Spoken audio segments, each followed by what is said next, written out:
রংপুরের পীরগঞ্জে কলা ব্যবসায়ীকে কলা বিক্রির কথা বলে কৌশলে পীরগঞ্জ উপজেলার সদর ইউনিয়নের তুলারামপুর খিয়ারপাড়া গ্রামে হাফিজুরের বাড়িতে ডেকে নেন। তাকে মানসিক এবং শারীরিক চর্চা করে এবং তাকে ছুরি ধরে তার কাছ থেকে 1,55,000 টাকা নেন এবং ছুরির ভয় দেখিয়ে 5 লক্ষ টাকার মুক্তিপণ দাবি করেন। টাকা না দিলে তার জীবন নাশের হুমকিও দেন। এ সময় তার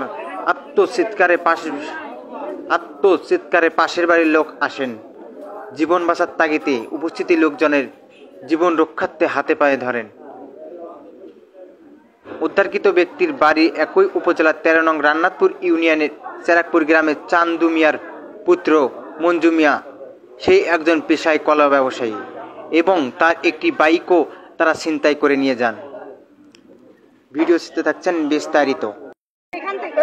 আমি নিজে দেখি মানে আরো কিছু চলছে নাকি? বারবার মাস যায় না, 2 মাস যায় না, একটা করে মেয়ে নিয়ে আসে, 3-4 জন পুরুষ আসে, 2-3 দিন থাকে। যদি বলি ভাই সেটা খাও, সবাই খাও, সবাই খাইবো, তাহলে সবাই মিলে ঘন্নেন না।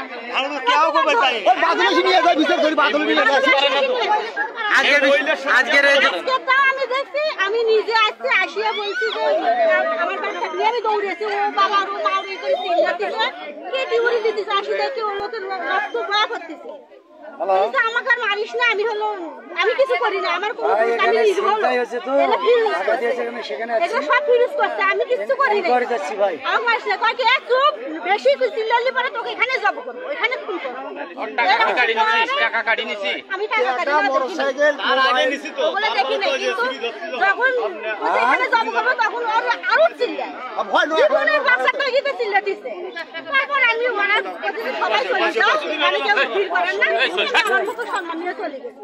যাও ওদিকে খবর দিতে, সবাই আসুন, আসলে তারপর সবাই যখন হুড়হাম করেছে লোকটা। আপনি কি ছোরা দেখছেন ওদের হাতে?